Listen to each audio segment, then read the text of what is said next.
I have made some bad mistakes in my time, but that breaks, and I'll bet I've had way more fun than you. Well, hello there, how you doing today? This is Bissau playing Minecraft again. I'm doing something a little different today. I'm playing on a server I've been playing on for a while. I play on several servers, but this one is called Minecats. The server address is play.minecats.com.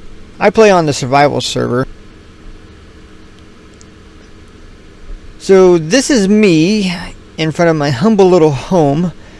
When I first found this house, it was just a hill, and I built this house on top of it. And I built some walls around it, as you can see. Had a little tree farm. And then I went a little nuts. You see, I like to have a lot of stuff. I like to build big. So I picked this giant hill, and I put a little house on it. Then I put the walls around it. Then I started building other things. Let's see those other things. There's my Neitherwort farm. Like I said, my tree farm over there. I've got a... This is funny. I planted this tree, hit it with some bone meal to make it grow. And it grew. And I climbed up here and looked around and says, oh my goodness, perfect place to build a tree house. So I built a tree house up here. That little nifty thing right there, we'll get to that in a minute.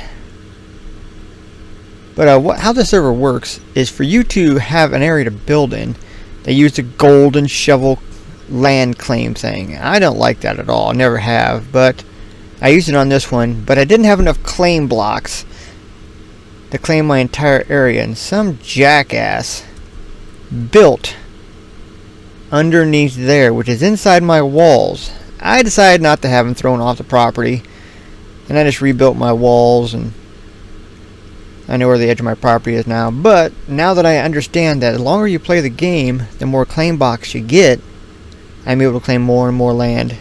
And so I'm claiming all the land around this asshole, and that'll leave him, well, kind of stuck in there, landlocked. Maybe he'll just abandon his claim and leave. I hope he does. So we go in here, and you see there's nothing in the house. There's a crafting table, and that's it. What they've got on this server is lift signs. You place them directly above or below each other, in exactly the same Y coordinate, or X and Z coordinate, excuse me, and you click it like an elevator to lift up to the next one or down to the other one. You click down, and I'm inside my house. Here's my hidden house. So I've got some furnaces, some tools, chests. If you right-click the chest with a sign, it locks the chest and puts your name on it so that no one else can unlock it. But once you're on protected land, you really don't need those, but I use them anyway just so I put the sign on and tell me what's inside here. Regular tools and spawners. You can get spawners using the Silk Touch pickaxes on this server, which is cool. So I've got my automatic sorting system set up here. I've got a Nether portal over here in the corner. I've got a golem farm up in the sky, dropping golems into this lava and killing them here and depositing all that tasty iron into this chest. I've got my villager breeding farm here, and as they breed, they push their little baby villagers into these little tunnels, and they get shoved out. Water flow takes them out to my village that you may have seen earlier. It's a sandstone village at the bottom of the hill.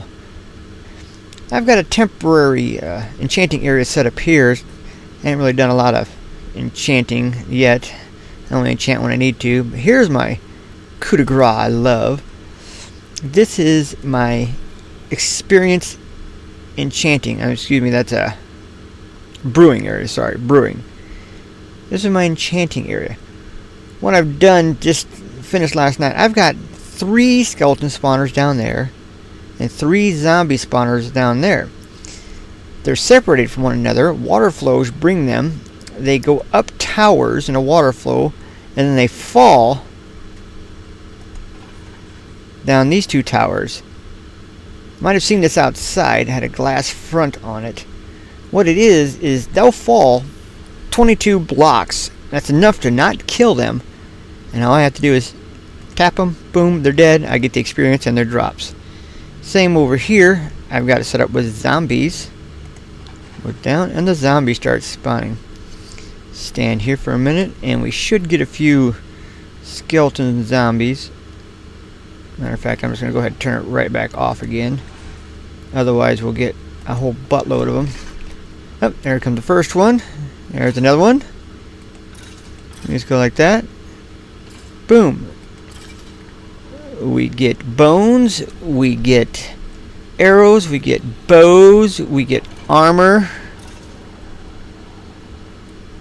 And on the zombie one, we get rotten flesh.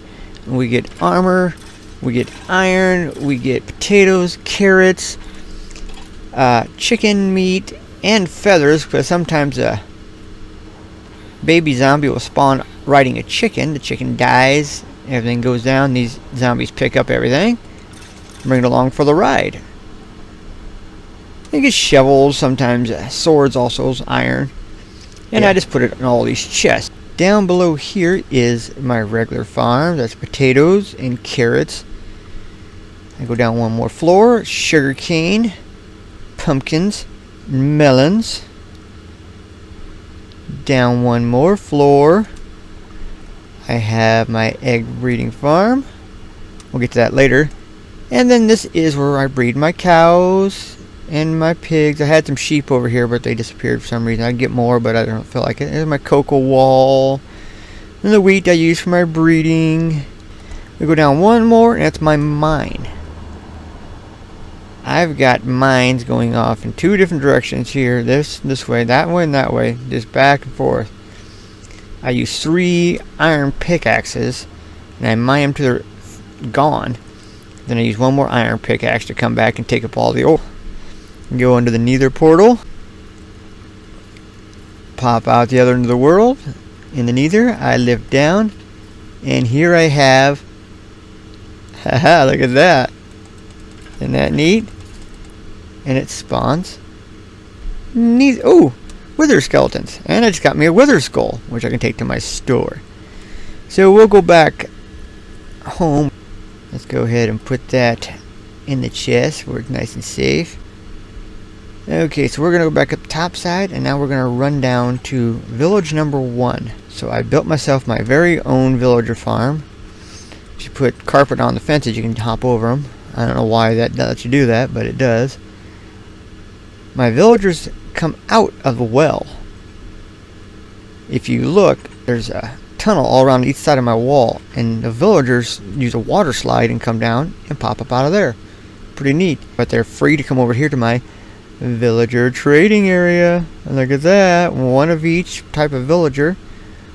What he is and what he trades for. Pretty neat stuff. No one uses it. I don't use it. I'd never bother to trade with the villagers because I don't care. So we pop back up here. Okay, so you see that dirt? That's one of the tunnels the villagers go through to come over here and collect in the center and ride out to that village. There's another one on the other side. It's made out of stone or cobblestone. I've never gotten around to making it look prettier. I should. And there it is on the side. This is my whole wall. But as I said, that guy, he actually griefed my wall and made himself a house down here I can't get into. I could have him moved because he griefed my wall. And he's claimed too close to me. I could have him thrown off. But I was going to put a sign out here and ask him to move.